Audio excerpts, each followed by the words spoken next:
একজন চিকিৎসকের বিরুদ্ধে চিকিৎসকদেরই ভয় দেখানো, তাদের থেকে টাকা তোলা, কাটমানি নেওয়ার মতো অভিযোগ। এও সম্ভব? আরজিকর কাণ্ডের পরতে পরতে নতুন চমক, নতুন মোড়। আর্থিক দুর্নীতি মামলায় বৃহস্পতিবার প্রাক্তন অধ্যক্ষ সন্দীপ ঘোষের ঘনিষ্ঠ আশিস পান্ডেকে গ্রেফতার করেছে সিবিআই। দিনে দুবার ব্যবহার করো স্টপেজ ক্রিম আর নিজেকে রাখো evergreen. Keya Seth aromatherapy stoppage cream আর খুঁজে পাও নতুন আমিকে। কেন্দ্রীয় এজেন্সি দাবি করছে দুর্নীতির সিন্ডিকেট চালানোর সঙ্গে প্রত্যক্ষ যোগ রয়েছে আশিসের। সিন্ডিকেট চালানোর জন্য বিভিন্ন সময় সন্দীপ ঘোষ যাদের নির্দেশ দিতেন তাদের একজন এই আশিস। আশিস পান্ডে একটা নাম, আমরা চেয়েছিলাম যে কোনো দুর্নীতির সঙ্গে স্বাস্থ্য ব্যবস্থা কিংবা এই রেপ মার্ডারের ব্যাপারে যতজন জড়িত থাকে, শুধুমাত্র এই একটা আশিস পান্ডে বা কে মাথা কে এরকম নয়, যতজন জড়িত আছে মাথা কান লেজ সবাইকে ধরা হোক, সবাইকে অ্যারেস্ট করা হোক। এইরকম অন্যায় আর কখনোই না ঘটে, তার জন্য দৃষ্টান্তমূলক যেটা করার সেটা করুক। আশিস পান্ডের এগেনস্টে অভিযোগ আজকে একদিনের নয়, বহু বছরের অভিযোগ। বহু রকম দুর্নীতির সঙ্গে তিনি যুক্ত আছেন। সন্দীপ ঘোষের তথাকথিত ডান হাত বাঁ হাত বলতে যাদেরকে বোঝা যায়, আশিস পান্ডে কোনো একটি বিশেষ হাত যে এই কাণ্ডগুলো করত।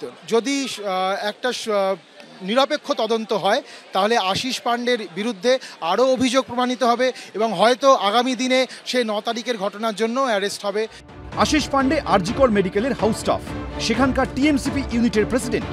আশিস পান্ডে তরুণী চিকিৎসকের ধর্ষণ খুনের মামলাতেও এজেন্সির নজরে ছিলেন। তরুণী চিকিৎসকের দেহ উদ্ধারের দিন অর্থাৎ 9 আগস্টের একটি ছবি ভাইরাল হয়। তাতে আশিস পান্ডেকে সেমিনার রুমের বাইরে দেখা গিয়েছিল সন্দীপ ঘোষের সঙ্গে। 9 আগস্ট সকালে আরজিকর মেডিকেলের নির্যাতিতা চিকিৎসকের দেহ উদ্ধার হয়।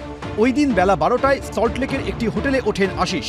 পরের দিন অর্থাৎ 10ই আগস্ট সকাল 11টায় হোটেল থেকে চেক আউট করেন টিএমসিপি নেতা। চিকিৎসককে ধর্ষণ খুনের ঘটনায় এর আগে সিবিআই আশিসকে দুবার জিজ্ঞাসাবাদ করেছে।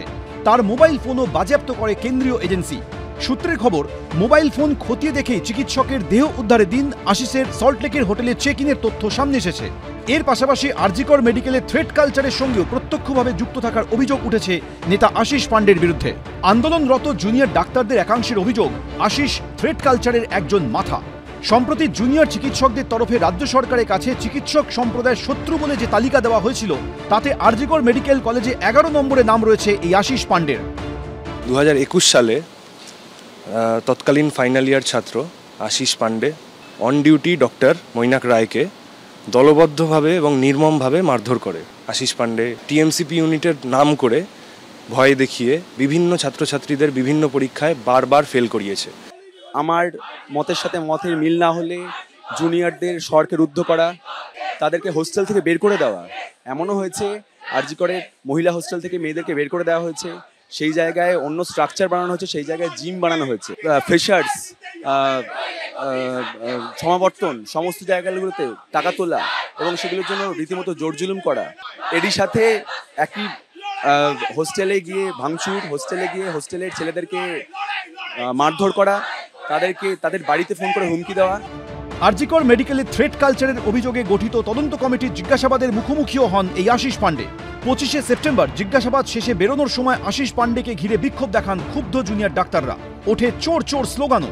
পরিস্থিতি এমন হয় যে আশিসকে কর্ডন করে বের করে নিয়ে যেতে হয় সিআইএসএফ জওয়ানদের।